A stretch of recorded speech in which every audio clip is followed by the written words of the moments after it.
इस तरह का एक खुमार जिंदगी भर चढ़ा। ऐसी बादशाह जब पानी हो तो पहले कुछ बादशाह अंदर भी आनी पड़ती है। सबसे पहले अपने अंदर बैलेंस लाना पड़ता है, और ये धर्म से होता है।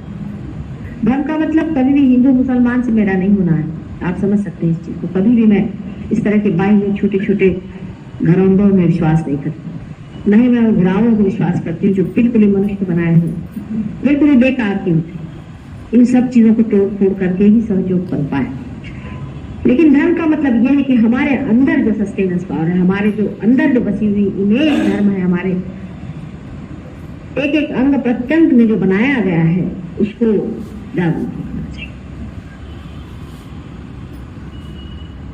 इसके बारे में मैंने आपसे कल बताया था, अनेक धर्म है। उसमें से एक आपको आश्चर्य होगा कि सबसे बड़ा धर्म यह है कि सर्वधर्म समान है।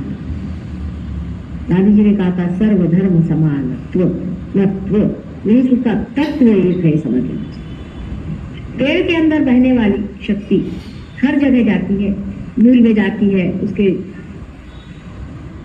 बार्क में जाती है, उसके पत्तों में जाती है, उसके फूलों में जाती है, और फिर वो लौट करके वापस चली आती है। वो कहीं भी लिपटती नहीं। इसी तरह का निर्वाज, इसी तरह से अलग रहने वाला जो प्रेम है और जो शक्ति है, उस शक्ति में जो एक तत्व चारों तरफ घूम रहा है, उसी प्रकार सारे ही धर्मों में एक ही तत्व घूम रहा है। और वो सीधा साधा सरल तत्व एक ही है कि जब धर्म की स्थापना हमारे अंदर हो जाती है, जब हम किसी भी धर्म के तत्व से प्लावित हो जाते हैं, उस तत्व को जब हम अपने अंदर पूरी तरह से स्थापित कर लेते हैं, तभी हमारा एवोल्यूशन हो सकता है। जैसे कि हिंदू धर्म के लोगों को एक ही तत्व सीखना चाहिए, इस सब के अंदर एक ही आत्मा का वास है,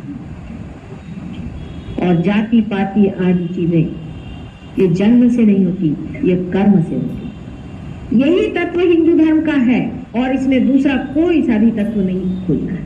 कल इस तत्व को आपने पा लिया तो आप असली हिंदू हो गए, बाकी तो आप अहिंदू। चाहे वो अपने को मुसलमान कहलाए, चाहे वो अपने को ईसाई कहलाए, एक ही शक्ति। हम लोग तो शक्ति के पुजारी है ना हिंदू। एक ही शक्ति सबके अंदर बसती है, और जिस कर्म में मनुष्य लीन होता है, उसी कर्म से वो जाना जाए। माने जो ब्रह्म कर्म में लीन है वो ब्राह्मण है, जितने सहयोगी है सब ब्राह्मण। जो ब्रह्म में लीन होता है वो ब्राह्मण है। जो आनंद को सत्ता में खोजता वो क्षत्रिय है, और जो आनंद को पैसे में खोजता वो वैश्य है, और जो आनंद को किसी की सेवा में खोजता है वो शूद्र है। सोचिए, आपको आश्चर्य होगा, हमारे अंदर तो सेवा भाव का बड़ा भारी आदर्श है। सबकी सेवा करनी चाहिए, इसकी सेवा करो, उसकी सेवा करो। अब देखिए इसे शूद्र क्यों कहा, ये सोचने की बात है, बड़ी आश्चर्य की बात है कि कोई किसी की सेवा करे तो शूद्र क्यों। ये बड़ी सूक्ष्म बात है। सूक्ष्म बात को अगर आप समझ लें तो आप हिंदू धर्म का इसे समझ लें। किसी की सेवा जो करे सो शूद्र है, क्योंकि दूसरा कोई है ही नहीं।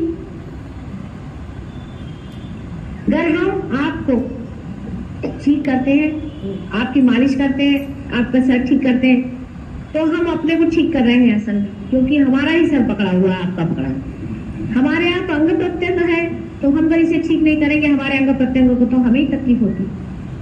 दूसरा कोई है ही नहीं जिसने ये आइडिया ले ली कि मैं दूसरे की सेवा कर रही हूँ। बहुत ही शुद्र आइडिया।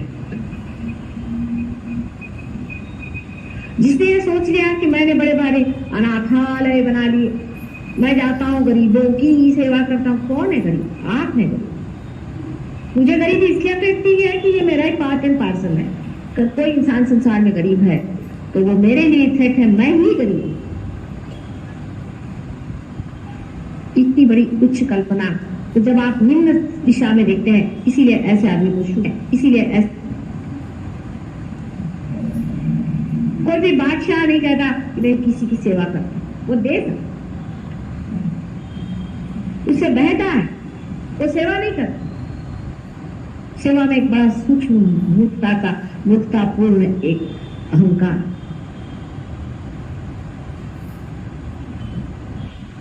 किस पे उपकार आप करने जा रहे हैं?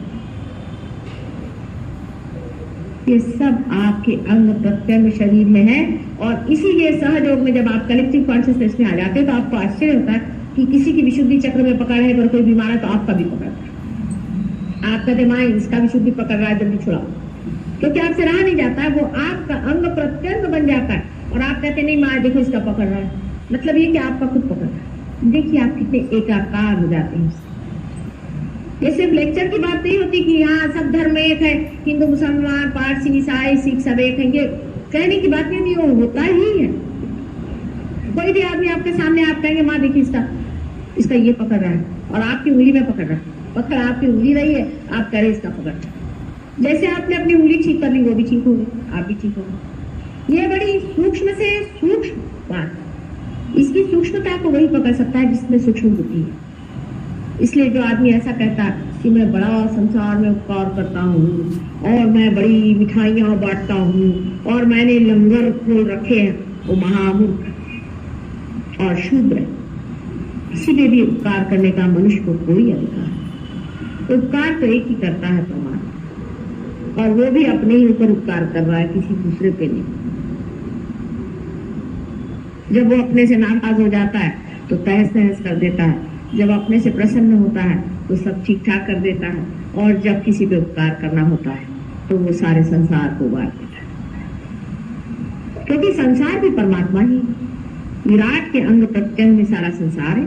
जैसे समझ लीजिए कि अगर ये लाइट है परमात्मा की, और उसके सामने अगर विराट का चित्र है, तो इससे जो प्रोजेक्शन बाहर आ रहा है स्क्रीन पे, वही सारा संसार है।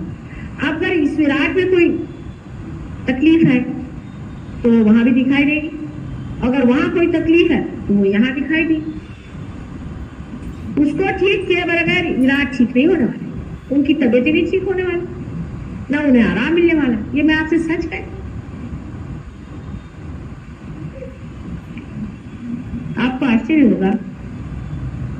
एक बार मेरे पैर में लगी चोट, तो हमारे साथ एक डॉक्टर थे, उनका मैं माता जी आपको वाइब्रेशन से थे। मैंने कहा अच्छा बेटे जो तो वाइब्रेशन। जैसे ही उन्होंने मेरे पैर पे हाथ रखा, उन्होंने धड़धड़ वहां से वाइब्रेशन आने लगा।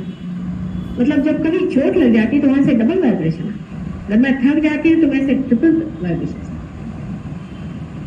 जब मैं बीमार हो जाती हूँ वहां से ऐसे वाइब्रेशन आएंगे जैसे आप सब लोग बीमार हैं।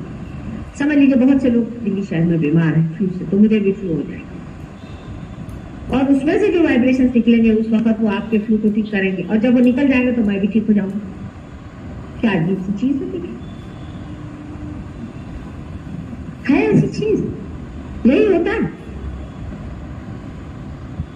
बड़ी सूक्ष्म चीज है, और इसे आप समझें और इसे आप देखें और इसका साक्षात्कार करें। आप में से ऐसे भी यहाँ लोग हैं तो जिन्होंने बात देखी, ऐसा ही होता है।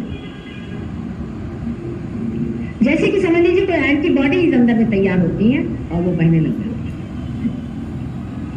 है। इसलिए हमारे संतुलन में जो हमने पहले से कहा है, सबसे बड़ी चीज है कि हमें धर्म के तत्व समझ लेने चाहिए। सर्वधर्म समान, बहुत जरूरी चीज है। कोई भी आदमी अगर कट्टर हो, उन्होंने बड़े बनाए कट्टरपना के नमूने बना रखे। हिंदू धर्म में बड़ी अच्छाई एक ही है कि उन्होंने कोई एक मनुष्य जाति पर कोई लगाया नहीं कि भाई तुम ईसा मसीह है या कोई मोहम्मद साहब है, एक अच्छाई ये होगी। लेकिन उन्होंने सोचा जब इससे गए तो अब कुछ और दूसरा बना, क्योंकि ये तो गई बात कि जितने ईसाई हैं वो पार हो गए, या जितने मुसलमान हैं उनका ठीक हो गया, तो अब उसका कैसे किया जाए? तो वो कहते कि अच्छा ठीक है, इसका अगर नहीं हो रहा तो दूसरा इलाज बना। क्या इलाज उन्होंने बनाया कि चलो जाति पाति बना। आदमी ऐसा है, किसी चीज से बाज नहीं आता। ईसाई लोग कहेंगे कि बस ईसा मसीह ने आए थे दुनिया में और कोई नहीं आया। वो ईसा मसीह भी काफी उनके मुंह में बातें डाल दी, लेकिन ईसा मसीह ने खुद ही कहा those who are not against me are with me। अब who are those? मोहम्मद साहब ने भी खूब कहा है, बहुत बार कहा है, आप पढ़े उसको कि बहुत से पैगंबर आए। इन लोगों ने कहा कि अब इनके बाद कोई पैगंबर ही नहीं आएगा, ये लगा दिया इन लोगों ने। क्राइस्ट ने कहा कि I am the light, I am the path. कहा ठीक है, he is the light, he is the path, but who is the destination, who is the beginning? भाई लाइट है, पाथ है, उसकी और भी तो चीजें हैं, आगा पीछा भी है उसका। कृष्ण ने कहा कि सर्वधर्माणाम परित्यज्य मामेकम शरणम व्रज। तो लोग कहते हैं कि हाँ आप सब लोग हिंदू हो जाएंगे, इसका मतलब ये। आप सोचिए, इतने जड़ हम लोग हैं। इसने जो कहा उसको बड़ा ही जड़ कर दिया। हर एक तत्व को जड़ करने में मनुष्य बहुत होशियार हो जाता है, और इसीलिए जितनी भी सूक्ष्मता है खोती गई है।